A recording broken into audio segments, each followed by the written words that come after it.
The hallway outside the Hartley apartment was silent, washed in the dull glow of a flickering fluorescent light. Lena Hartley stood barefoot on the cold laminate floor, her coat thrown over her shoulders, her breath sharp and uneven. One cheek burned violently, and her head throbbed where it had struck the radiator. She didn't dare look back at the door. If she did, she knew she might freeze, and freezing meant going back. Her hands trembled as she pressed the elevator button. Each second stretched thin, her ears ringing with the echo of Caleb's shouting. She could still feel the force of his hands, the way he grabbed her by the arms and shoved her so hard she'd fallen against the metal radiator. The sound of the impact, her skull against iron, still pulsed in her bones. For a moment she had lost vision, everything spinning into darkness before she pushed herself up and ran. The elevator doors slid open. She stepped inside, closing her eyes as she descended from the 10th floor down to the lobby, down toward the last sliver of courage she had left. Outside, Portland's night air bit at her skin. The wind carried the smell of rain and winter, and her head swam again. She gripped the strap of her bag to steady herself. If she fainted now, she'd never escape. She hurried toward the nearest convenience store, the one open all night for bus ticket purchases and prepaid phone cards. Her fingers were stiff from cold and adrenaline as she bought a new SIM card, clutching it like a fragile lifeline. Switching her number was the first step. Caleb tracked her phone, obsessively he always had. When he couldn't reach her, the rage came next. And when the rage came, she learned not to speak, not to cry, not to breathe too loudly. Inside the store's bathroom, she swapped the SIM card with mechanical precision, her reflection in the smeared mirror barely recognizable. Her left temple was already swelling, and a faint red line traced across her cheek. She looked like someone mid-escape from danger, from a marriage, from a life she had once believed would be safe. But safety had never existed with Caleb Hartley. She pressed a hand to her stomach, where a dull ache seemed to live permanently now, an echo of the 2 miscarriages she'd endured in just 1 year. The doctors had told her stress could be a factor. Caleb and his mother, Margaret, had told her something else. "You can't even carry a child," Margaret had sneered. "You're broken," Caleb had added, his voice cold. Those words had carved themselves into her. Lena blinked back tears. She didn't have room to break now. As she stepped out into the night again, her mind unspooled flashes from the past year. The shouting, the slammed doors, his fists pounding the wall inches from her face, Margaret's constant surveillance, the way she checked in daily to remind Lena how useless she was. The night she bled heavily for hours alone because Caleb refused to take her to the hospital. The morning, he smashed her phone against the kitchen counter because she'd forgotten to thaw chicken. And the escape attempt. 6 months ago, she had run as far as the street corner before Caleb caught her by the arm so hard she cried out. He dragged her back inside while neighbors pretended not to see. He had locked the door and whispered, "If you ever try that again, I'll make sure you never walk out." Tonight she ran anyway. She reached the Greyhound station a few blocks away. The terminal was dimly lit, half empty, smelling of old coffee and plastic seats. Lena approached the ticket window, her voice barely above a whisper.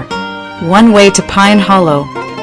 The clerk glanced at her, at the bruise blooming across her cheek, at the fear lingering in her eyes, but said nothing as he printed the ticket. She took it carefully, tucking it into her coat pocket like a fragile secret. A small rural town near Mount Hood, 95 miles away, far enough to disappear, far enough to start over, if starting over was even possible. When the bus pulled up, its headlights slicing through the drizzle, Lena hesitated for just a moment. Not because she wanted to stay, but because stepping onto that bus meant admitting the truth that terrified her most. Her marriage had been a prison, and escaping it meant stepping into a world she no longer knew how to navigate. She climbed aboard, The doors closed behind her with a dull hiss.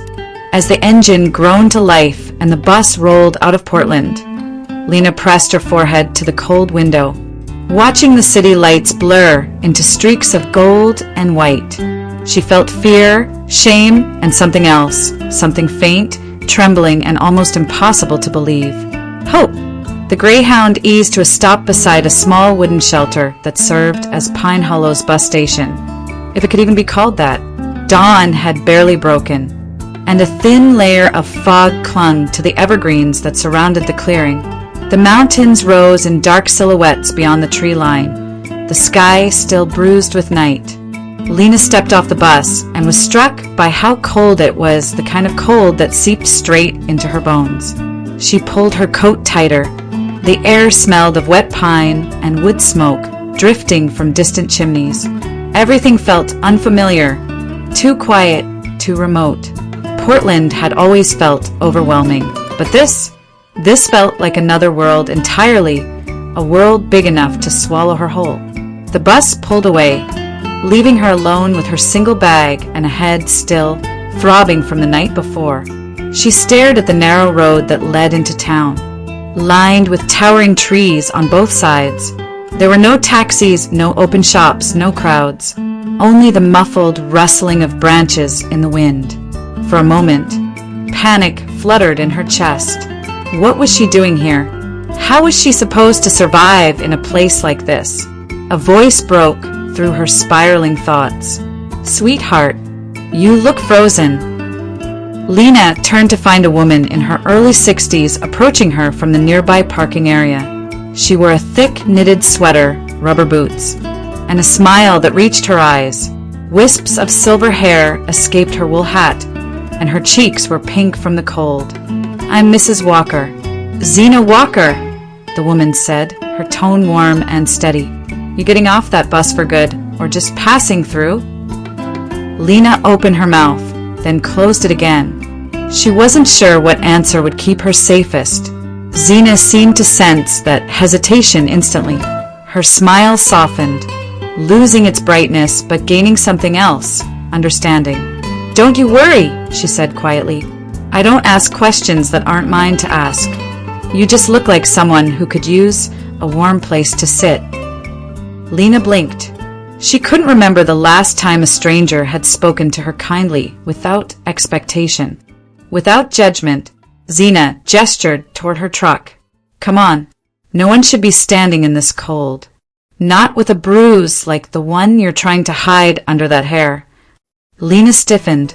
She hadn't realized the swelling on her temple was visible. Automatically, she reached up, trying to brush her hair forward again. Zena didn't comment further. She simply waited, patient and calm, until Lena nodded. Inside the truck, the heater blasted warm air that thawed her numb fingers. Through the windshield, she saw the outlines of the town. Small houses spaced far apart, smoke rising from chimneys, the faint glow of kitchen lights turning on as the morning woke. Zena drove slowly along the narrow road, humming to herself. She filled the silence with light chatter, the weather, the logging season, the elk that sometimes wandered too close to the road. She never once asked where Lena came from, who she was running from, or why she had arrived with only a bag. After a few minutes, the truck turned down a gravel path tucked deep into the woods. "This was my mama's place," Zena said. "Hasn't been lived in for a few years, but it's got good bones. And the wood stove works like a champ." They stopped in front of a small cabin with peeling paint and a sagging porch. It looked old, tired, but safe. Safe in a way Lena hadn't felt in a long time. Inside, the cabin smelled of cedar and dust. Worn furniture filled the living room. A small sofa with a crocheted blanket draped over it, a rocking chair, a round table with mismatched chairs. In the corner stood a cast-iron wood stove. Zena moved with familiarity, stacking logs and lighting the fire until the room glowed orange and warm. "There," Zena said gently. "Heat will spread in a minute. You rest. I'll bring you some groceries later." Lena stood in the doorway, speechless. No one had offered her help without taking something in return.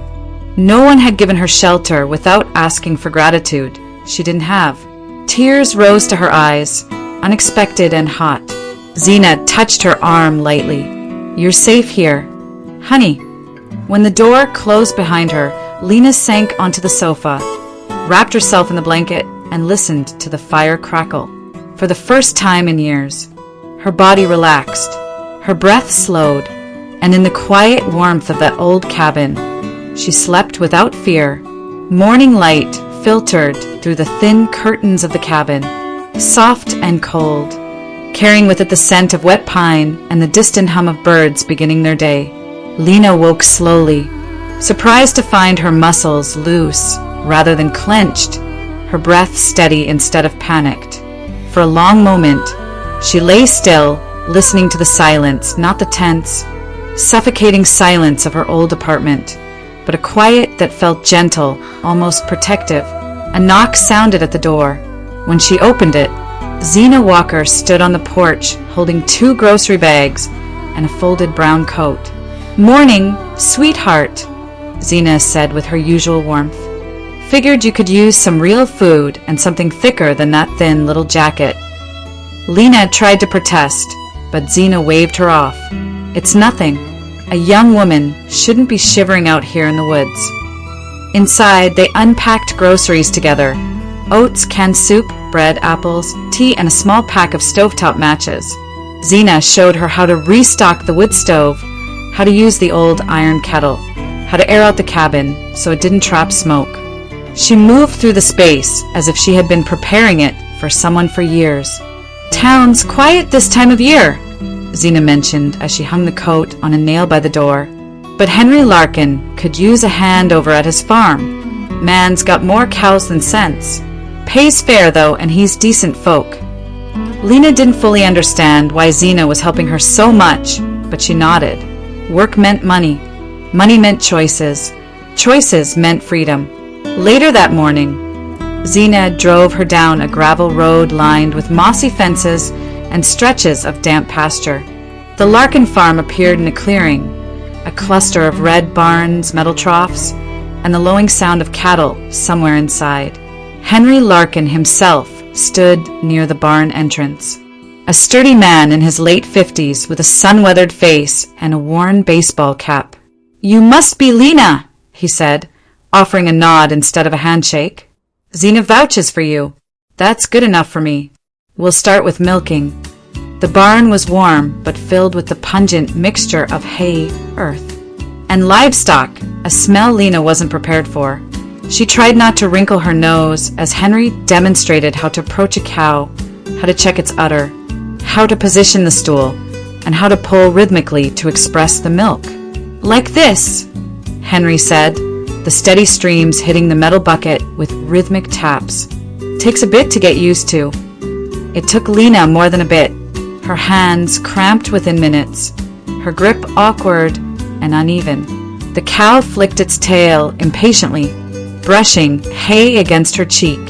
The cold stool pressed uncomfortably against her legs as she leaned forward and tried again. By the time she finished with the first cow, her arms trembled. Henry didn't scold her. "You'll build up strength," he said simply. "Nobody starts good." She moved from one cow to the next, repeating the process until the muscles between her thumb and forefinger screamed. Sweat gathered under her collar despite the cold. When she stood up too quickly, her legs wobbled. But for all the discomfort, she noticed something else. She wasn't afraid. No one was yelling at her. No one was watching her mistakes with contempt. The barn door creaked in the wind, but the sound didn't make her flinch. Zina returned around midday to drive her home. Lena sat in the passenger seat, massaging her sore hands, staring at the passing trees. "Hard work," Zina said with a knowing smile. "First week's the worst." Lena nodded, but her chest felt strangely light. The soreness in her fingers was real, grounded, a pain she had earned, not one inflicted on her. Back at the cabin, Lena settled into small rhythms, sweeping the floor, heating water for tea, tending the fire, folding the coat Zena had given her. Everything moved slower here, measured by the sound of wind in the trees rather than footsteps pacing outside a locked door. As she sat by the stove sipping hot tea, she looked down at her hands, red, stiff but steady. She was only 21, yet she felt decades older. Trauma had aged her in ways mirrors could never show. But out here, far from the apartment where she'd learned to shrink herself, something delicate began to shift inside her.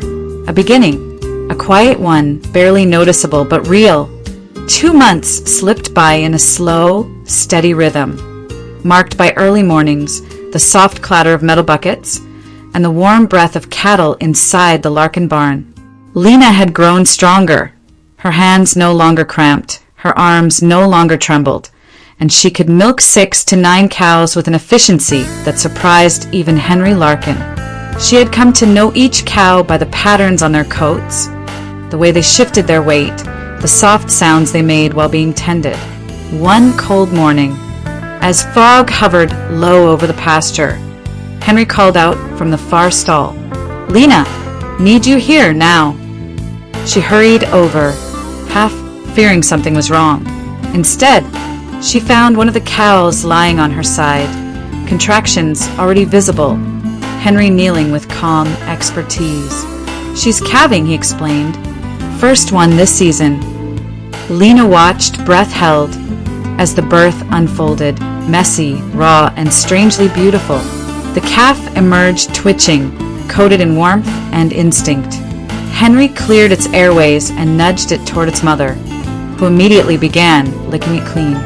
The calf attempted its first shaky steps, wobbling toward milk. Lena felt something inside her tighten and then soften, a quiet ache rising in her chest. She touched her stomach absently, remembering the 2 pregnancies she'd never been able to carry to term, the way hope had been accompanied by fear, followed by loss. Henry looked up at her, first time seeing one born. She nodded, unable to trust her voice. "It's something, isn't it?" "It is," she whispered. Later, as she walked out of the barn and into the crisp air, the image of the newborn calf stayed with her. Life beginning again, fragile but possible. The thought lingered long after she wiped her hands and returned to her chores. That afternoon, while she stacked feed bags behind the shed, a voice called out behind her, "Well, if it isn't Pine Hollow's prettiest farmhand." Lena stiffened. She recognized the voice before she turned. Bobby Larkin, Henry's son, leaning against the shed with a cocky grin that didn't reach his eyes. He was in his late 20s, broad-shouldered, smelling faintly of cheap cologne and diesel. He sauntered closer, holding out a paper bag. "Brought you something. Figured a girl working this hard deserves a treat." She looked down. Inside was a slice of berry pie from the general store. "I appreciate it," she said carefully, "but you didn't need to do that." "Oh, I wanted to." He winked, stepping in too close. "Word around town is you're single, and I'm single. Seems like fate, don't it?" Lena's pulse quickened, not with excitement, but unease. She shifted back a step. "Thanks, but I'm not available." He laughed. "Come on now. A woman like you shouldn't be wasting time being alone out here." His grin sharpened. "Unless you're hiding someone." Her throat tightened. "I just mean I'm not interested." But Bobby didn't hear the rejection, or didn't care to. Instead, he interpreted it as encouragement. Over the next week, he showed up repeatedly. At the barn with coffee she didn't ask for, at the cabin with flowers she didn't want, at the store with loud, performative friendliness that made strangers glance over. When she turned him down each time, he simply smirked, as if she were playing some kind of game. One evening, Zena arrived with a bag of groceries and found Lena standing stiffly on the porch, watching Bobby's truck roar away.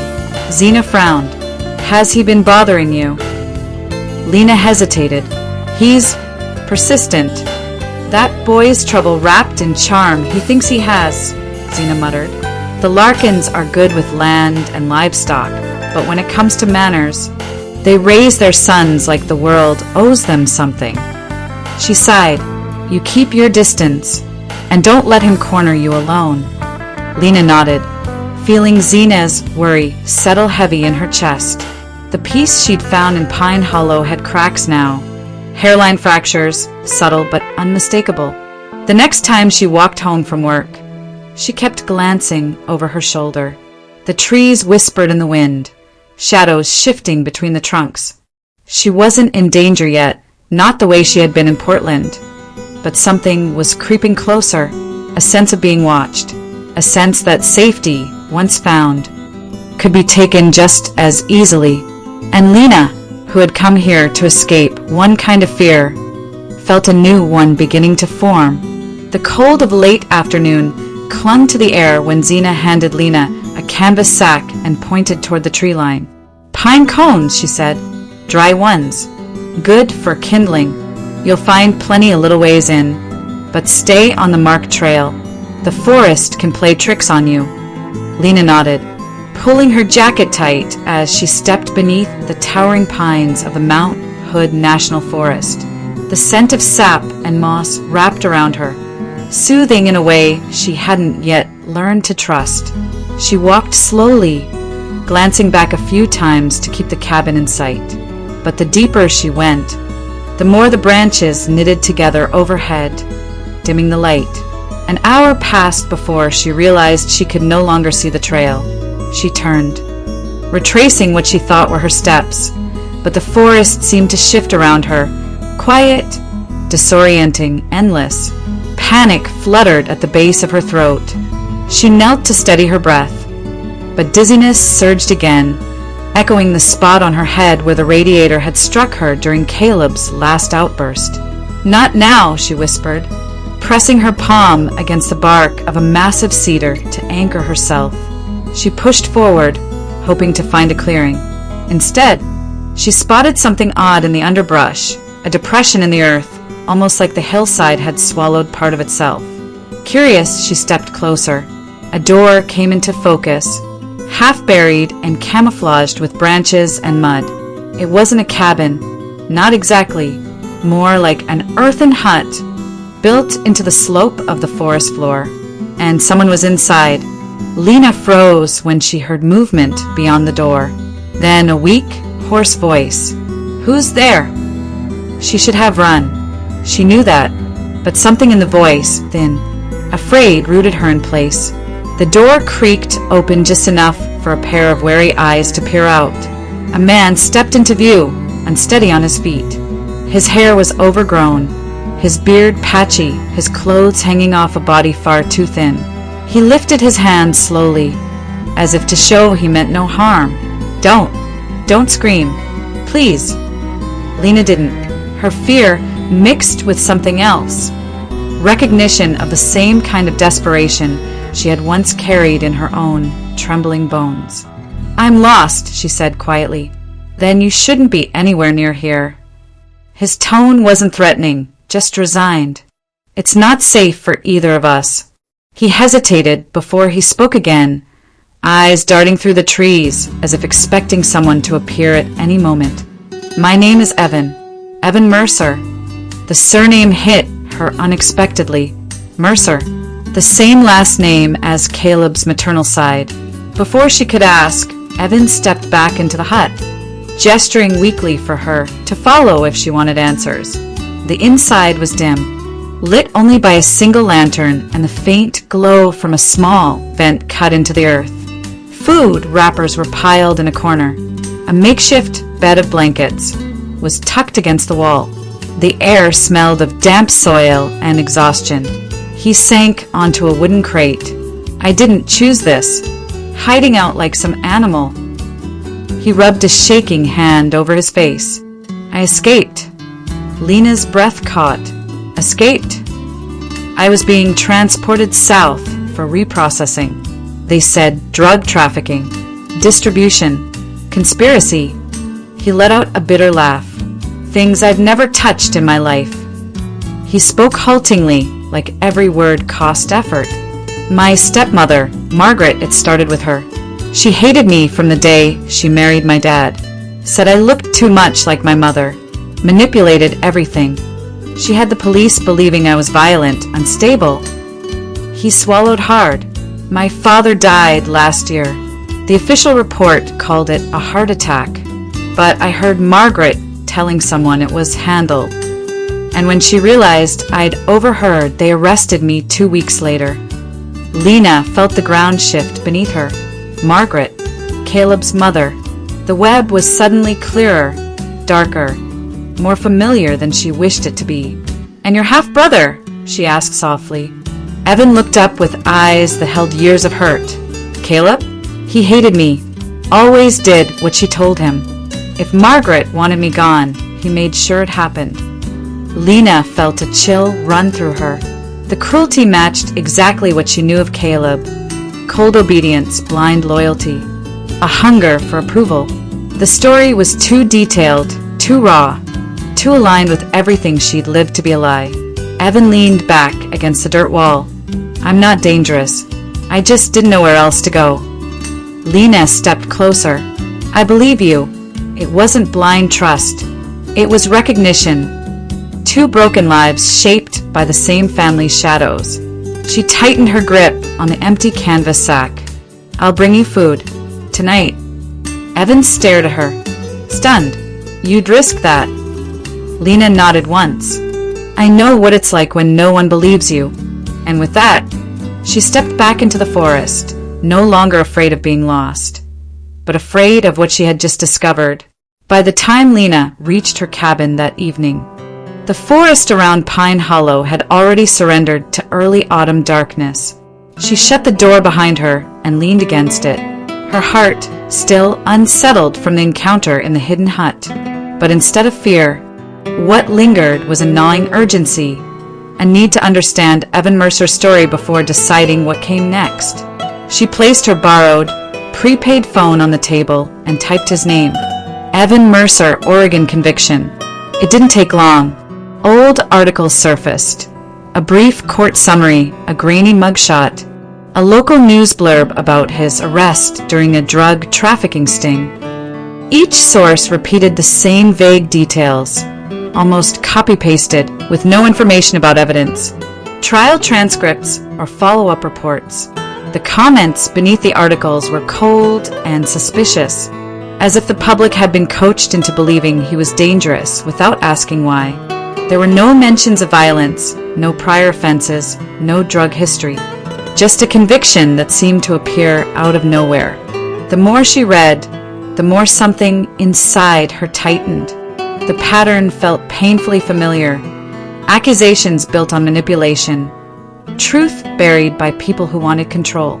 She thought of Caleb and of Margaret, who had always hidden cruelty behind polite smiles. Evan's story wasn't only plausible, it was predictable. When night fell completely, she packed a canvas bag with bread, canned soup, socks, and one of Zena's old wool blankets. She stepped into the cold and made her way toward the forest. Evan opened the earthen hut door immediately, as if he'd been waiting. His eyes softened with relief when he saw her. "You came back." "Of course," she said, setting the bag inside. "You need to eat." His voice was quiet. "You shouldn't risk this." "I'm not risking anything I haven't survived before." He didn't argue after that. Over the next week, she visited nightly. Each time she brought something: food, warm clothes, a pocket knife, hand wipes, more blankets. She stayed only long enough to make sure he ate, that his feverish chills were easing, that the hollow look behind his eyes was slowly filling back in. Then one night, she arrived to find him standing outside the hut, face freshly washed, beard trimmed with her small scissors, hair pushed back from his forehead. The transformation startled her. He looked younger, kinder, and under all that exhaustion, handsome. "I figured I should stop looking like a woodland ghost," he said, tone-shy. "Didn't want to scare you off." "You don't scare me," Lena said before she could think. He lowered his gaze, and she wasn't sure whether he was trying to hide a smile or a tremor of emotion. But her concern deepened when she noticed how his breath fogged heavily in the air, how the earth around the hut was beginning to frost in the early cold. Winter came fast in the Mount Hood region, fast and unforgiving. Evan wouldn't survive in that hut. "You can't stay here," she said finally. "Winter will kill you. I don't have a choice." "You do," Lena insisted. "My cabin is small, but it's warm. You can stay, at least until we figure something out." His silence stretched long and uncertain. "Lena, if anyone finds me there, they won't. Nobody visits. Nobody checks on me." Her voice softened. "You'll be safe." The word safe seemed to break something in him. He closed his eyes briefly, as if the possibility hurt as much as it comforted. "Okay," he whispered. That night, they walked to her cabin together, quiet, cautious, both aware of how dangerous and necessary the decision was. Once inside, Evan stood by the door, hesitant, almost afraid to step further. "You're allowed to move," Lena said gently. "It's a home, not a trap." He exhaled a shaky breath and finally crossed the threshold fully. The following days formed a rhythm neither had expected. Evan mended the leaky roof, reinforced the drafty window frame, and chopped enough firewood to last through the season. Lena cooked meals, washed clothes, and tended the stove. They moved around each other without awkwardness, two people used to surviving alone, learning the quiet comfort of companionship. In the evenings, they talked in soft tones. Evan spoke of his father's suspicious death, Margaret's years of vindictive manipulation, and Caleb's bitter jealousy. Lena shared fragments of Portland, her miscarriages, the bruises, the radiator, the fear. They didn't touch. They didn't flirt. But something warm began to grow between them. Affection lodged gently in the unspoken spaces. A look held a little too long. A silence that felt like understanding. A shared meal that felt like a promise. And for the first time in years, Lena let herself imagine a future. Not a dramatic one. Not a perfect one. Just a quiet life where she wasn't afraid, and where the man across the table looked at her like she wasn't broken. The arrival of winter came with a thin crust of frost over Pine Hollow's fields. But life inside Lena's cabin felt warmer than anything she had known in years. Evan had begun working part-time for Henry Larkin, helping repair fences, hauling hay, and fixing the rusted hinges on the barn doors. Henry praised his work ethic, often telling Zena that the quiet young man was the kind of help he wished he'd had years ago. For Lena, seeing Evan return home with dirt on his hands and a tired but peaceful expression filled her with a quiet pride she didn't dare name. It meant he was becoming part of the community without exposing himself too much. It meant he was healing. But not everything in Pine Hollow was softening. Bobby Larkin hadn't backed off. If anything, he grew bolder.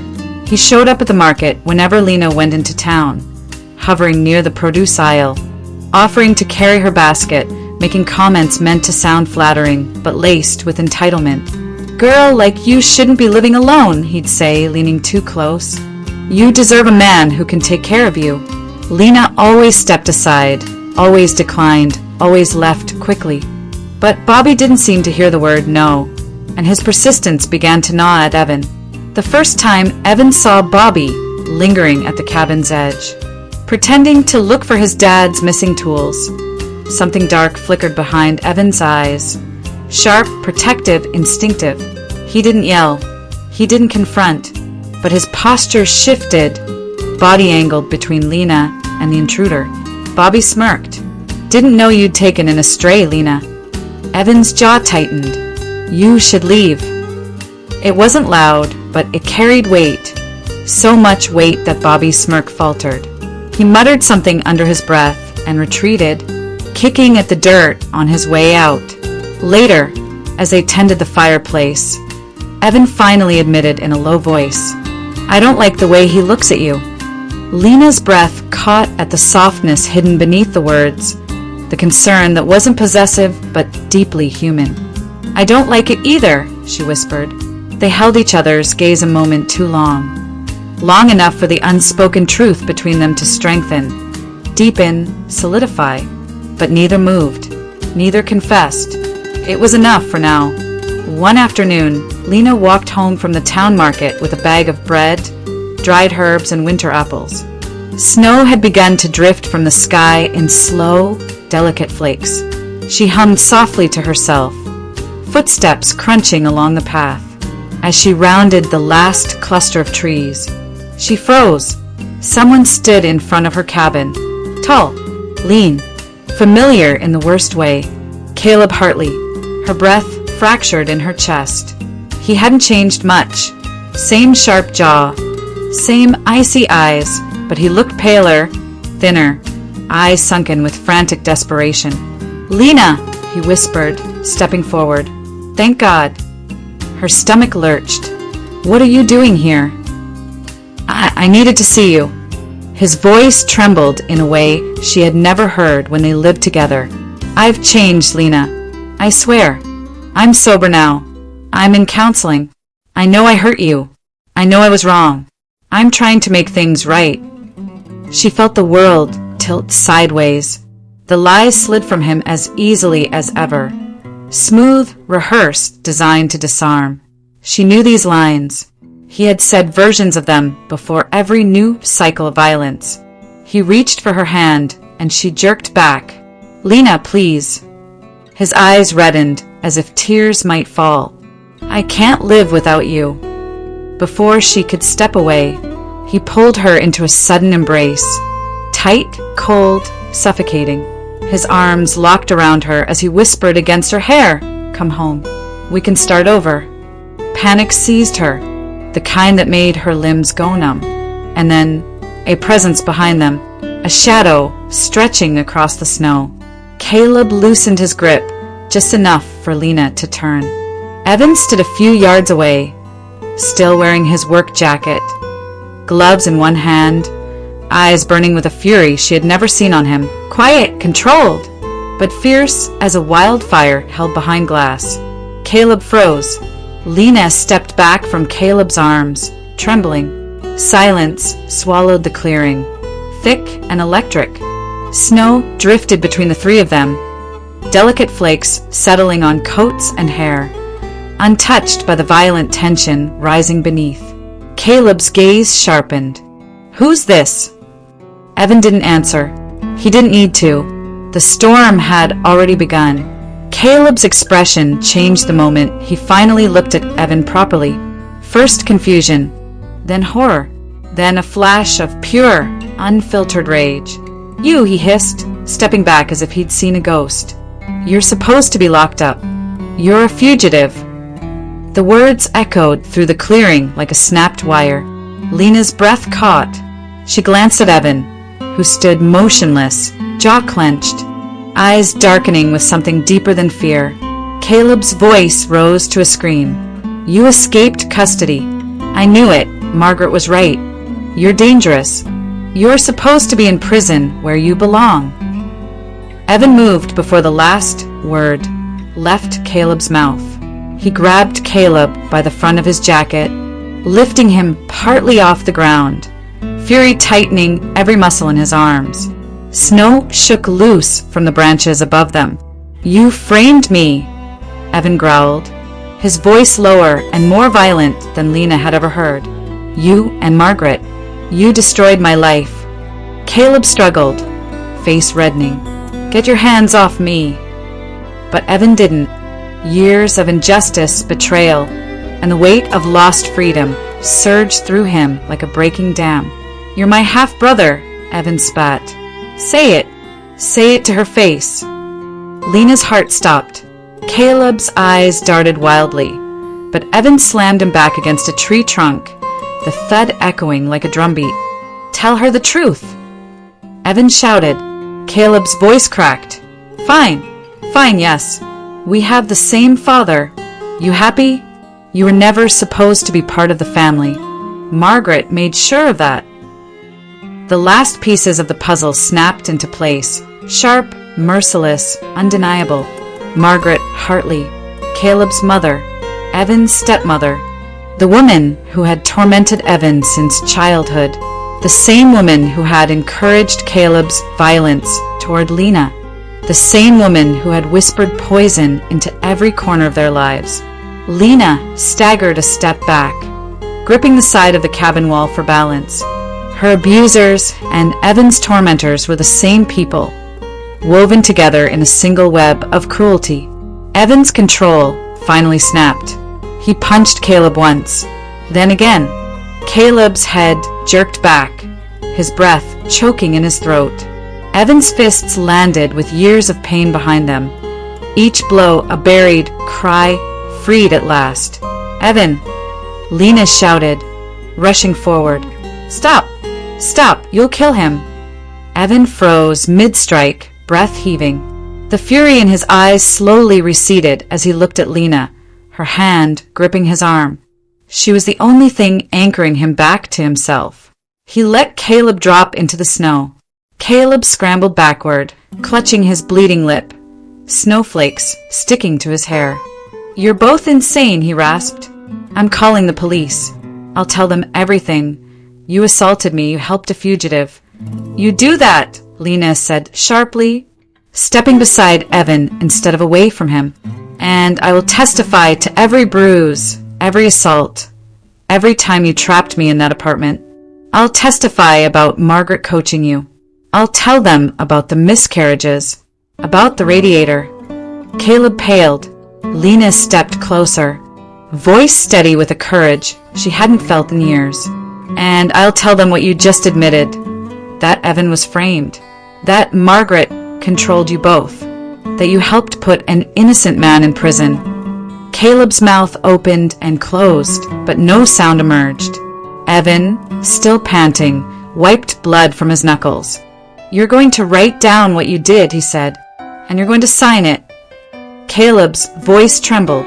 "I'm not signing anything." Evan moved one step toward him. Caleb flinched so violently he nearly fell. Lena handed Evan a notebook she kept for grocery lists. He tore out a page, shoved it toward Caleb, and tossed a pen at his feet. "Write," Evan demanded. Caleb did. His handwriting shook across the paper. He signed his name with a trembling flourish. Minutes later, the distant crunch of tires carried through the trees. Sheriff's deputies, 2 patrol SUVs rolled into the clearing. Lights flashing, but sirens off. Pine Hollow didn't use sirens unless a suspect ran. For deputies stepped out, hands near their holsters but not drawn. "Which one of you is Lena Hartley?" the sheriff asked. Lena stepped forward. "I am." "Ma'am, we received multiple reports over the past month about domestic assault tied to your former Portland residence. We also got an anonymous tip this morning about a possible false conviction in the Mercer case." Lena didn't need to ask who sent the tip. Zena must have suspected something from the start. Caleb sat upright. "Arrest him. He's an escaped inmate." But the sheriff didn't look at Evan first. He looked at Caleb. "Sir, we also have probable cause from a state investigator regarding witness manipulation and evidence tampering tied to Margaret Hartley and her son, Caleb Hartley." Caleb's face drained of color. The deputies moved faster than he could react. Caleb was handcuffed and placed in the back of the nearest SUV, still screaming that he was innocent, still blaming Margaret, still insisting Lena had misunderstood everything. Another deputy approached Lena gently. "Ma'am, we'll need your full statement."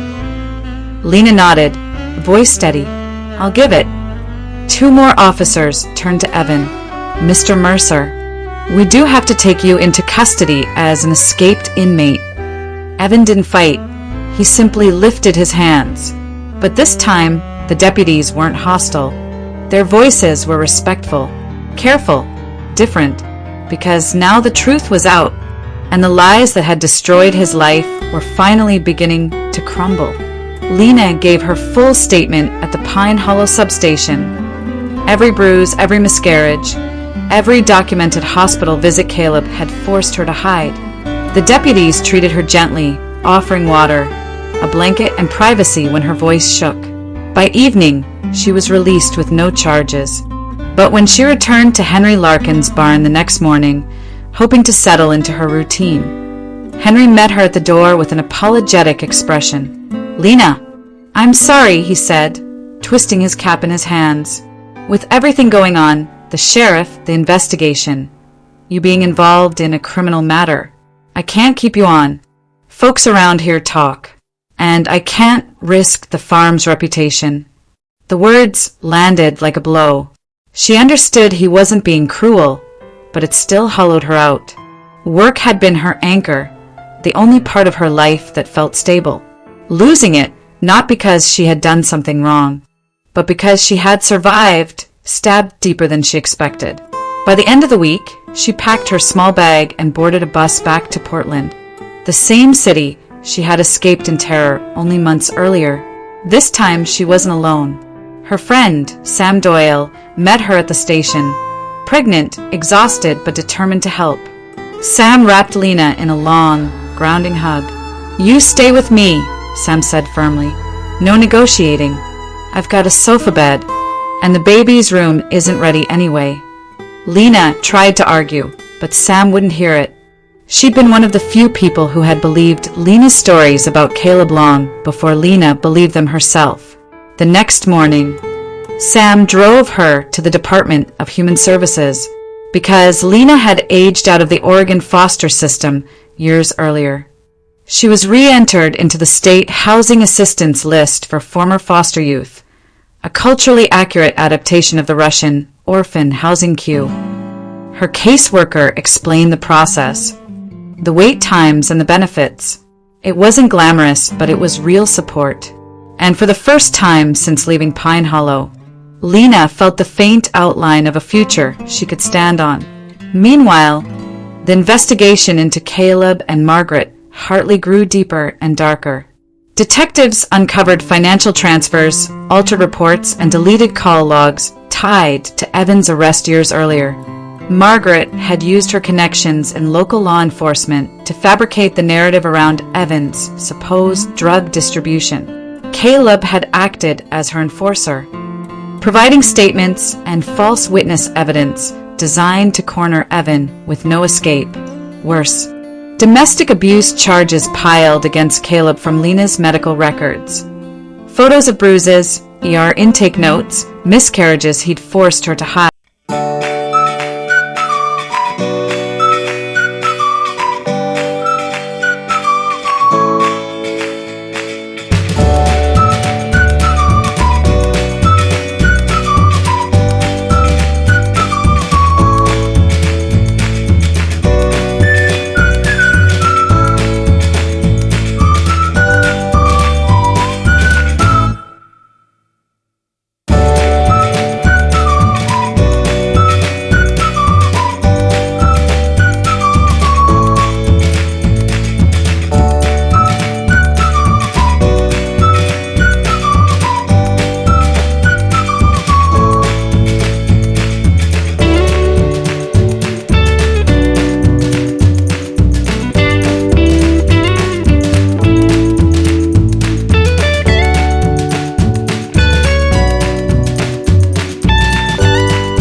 clearing. Her heart tripped. The cabin. Zena's land. "Evan, why are we here?" she whispered. He stepped out, motioning for her to follow. The cabin door was freshly painted. The porch railing had been repaired. A new woodpile sat stacked neatly near the shed.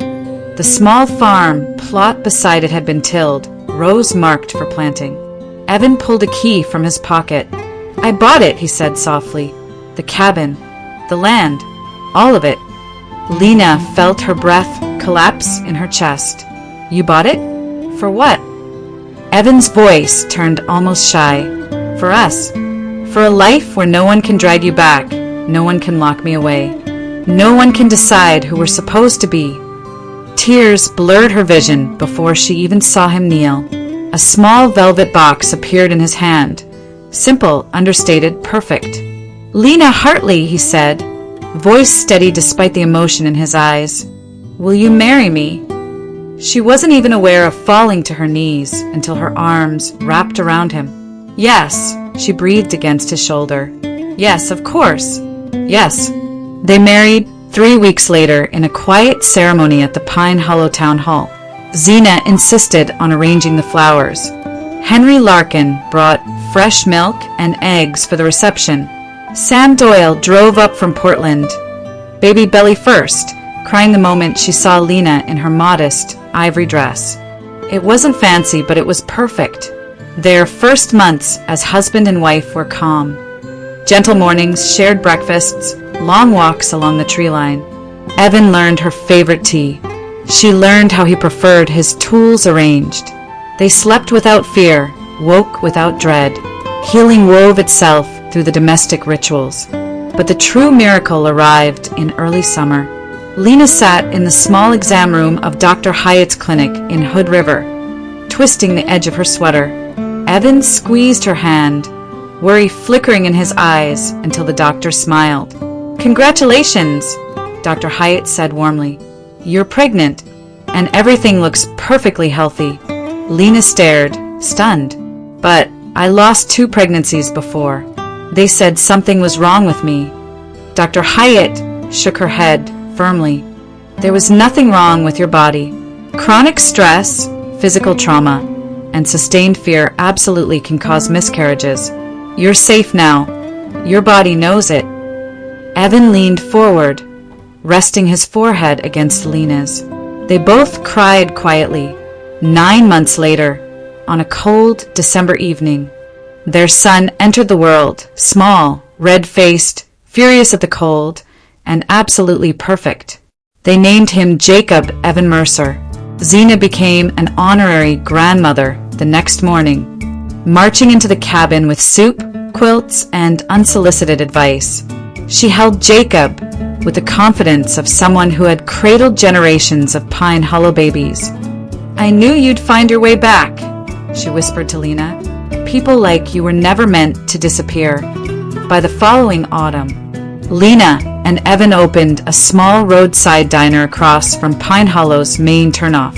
"The Lantern House," they called it, after the light Lena used to carry through the forest. Truckers stopped for hot meals, locals came for pies, hikers dropped by for coffee before heading toward Mount Hood. The diner became a beloved, quietly bustling corner of their little town. Some evenings, Evan grilled behind the counter, while Lena held Jacob on her hip, greeting regulars as if she'd grown up there. Zena often sat near the window, knitting or rocking Jacob to sleep. And when the sun set behind the pines, painting the forest in gold, Lena sometimes stepped outside, breathing in the crisp air. She no longer felt fear, just peace, a life rebuilt not from escape, but from love. A journey that had led her from terror to safety, from safety to hope, and from hope to a kind of happiness she once believed she didn't deserve. The ending wasn't loud. It was quiet, exactly what she had always needed.